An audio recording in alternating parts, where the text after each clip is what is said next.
ভাই সাহেব হবরে খান দেরি হইয়া যায়, আতুন লাগে ঈদের নমাজ হলিও হালায়। ভাই সাহেব হবরে খান, এক বছরে দুই আন খুশি আমরা মুসলমান, একখান হইল রমজানের ঈদ আর একখান কুরবান। ভাই সাহেব আরসি কুলা খান। RC, freedom of choice.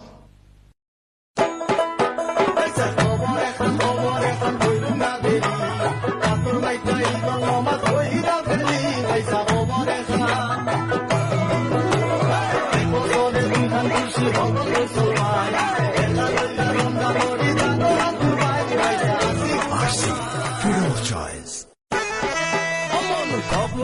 খবর একটা হইতে আছে দেরি, আতুর মেকে ঈদের নমাজ হবি রে পুরি। মন খবর একটা খুশি মোরা মুসলমান, একটু হইল রমজানের ঈদ।